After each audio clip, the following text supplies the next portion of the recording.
What up, y'all? My recovery. Alright.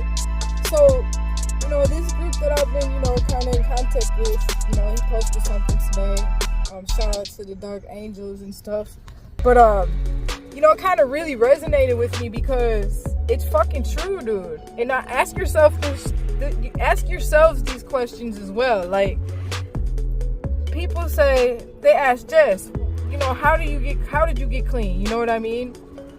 And I'm not gonna fucking lie, dude.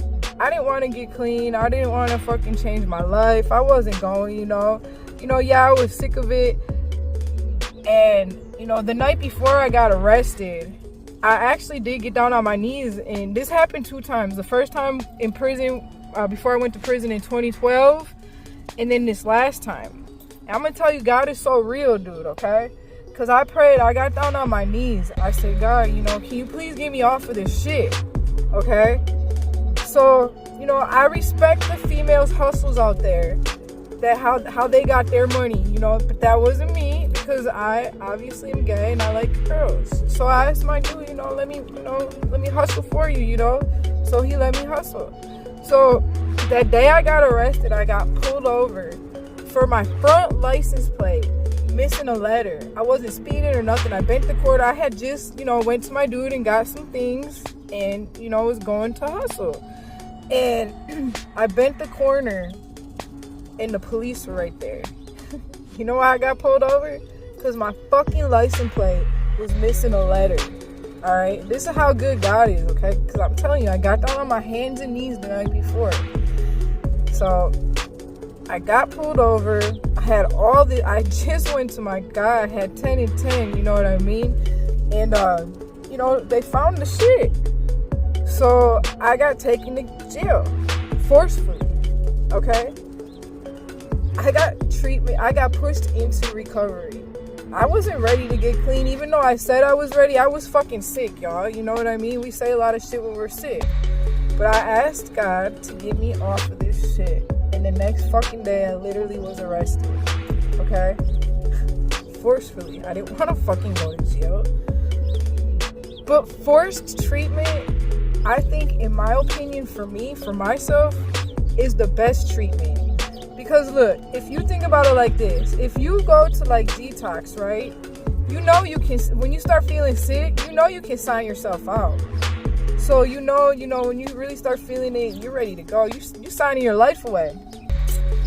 Now, while you're in jail, I feel for myself, my mindset was like, damn, I know I'm not getting out. So I'm not going to say that I didn't have major withdrawals, but I was withdrawing, but I feel that they were a little bit more minor because I knew I wasn't getting out. I knew I was fucked. I had a lot of stuff on me, okay? But God was on my side, dude. So I ended up spending, I think it was 30 days. I have a paid attorney. He's been my attorney my whole life, dude. I'm 44 years old. I've known him since I was 17. So I called my attorney and, he came and he met me down there and he said, I'll take this case against my better judgment because, like I said, I've known him since I was 17, y'all. And I said, well, what about drug court? You know what I mean? So it took a while to get even like an answer from drug court to even get into court to even see the judge. So that finally happened. I got into drug court, finally. Well, I got to see the judge. And then, they tell you what the rules are of the program, blah, blah, blah. And then you have to sign up for it. And they have to allow you into the program. Well, yeah, I was fucking going to sign my life away. I wanted to get fucking out of there. So, yes, I signed up for drug court. I didn't know I wasn't getting out that day, dude. So I sat another 30 days. So I think it was like 45 days. I don't even remember. It doesn't fucking matter. I was in there for over 30 days. But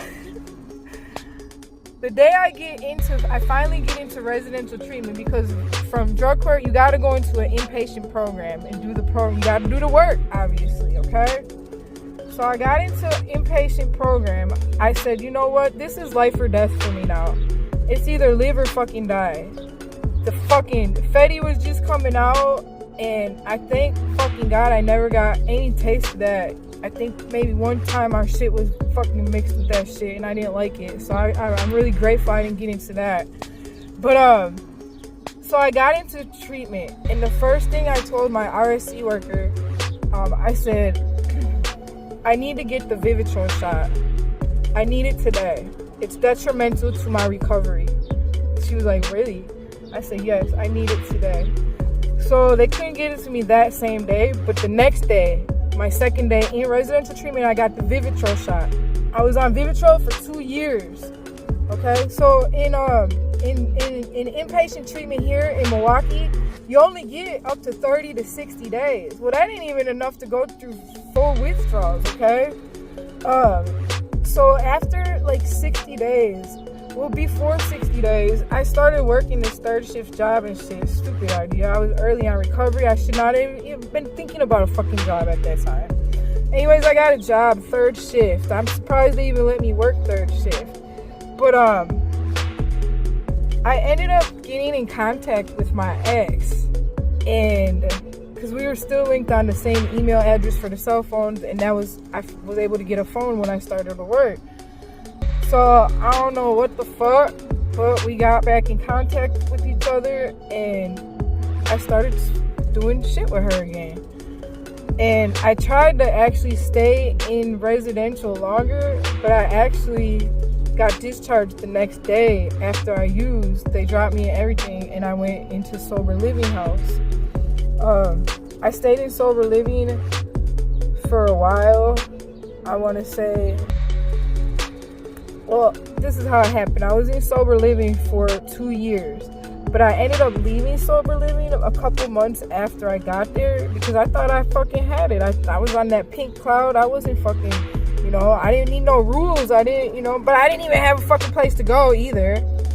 So, I was supposed to go to my brother's house. I ended up moving my shit over there, but I never moved in there. Drug court had to verify it and everything. They verified it. They said it was good. But his house is in the same neighborhood I was using in, and I was hanging out with my ex, and I started using that same night I left sober living. So somebody said, well, why don't you, text sober living back and see if you can come home? And I was like, she said she will not give second chances. She was like, just text her anyways. So I texted her and I said, can I come home? And the owner was like, I've been waiting for you to come home. So I went back to sober living, and I stayed there for 2 years on the Vivitrol shot. And that is what saved my life. And not to mention the fucking drug court judge. She'll be at my event too. She comes every year. But she threatened me with the sanction, and I didn't want to go back to jail, man. I'm not even playing with you.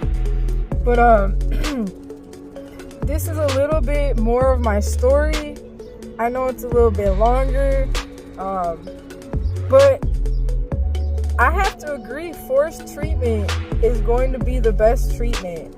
Because nobody wants to get clean,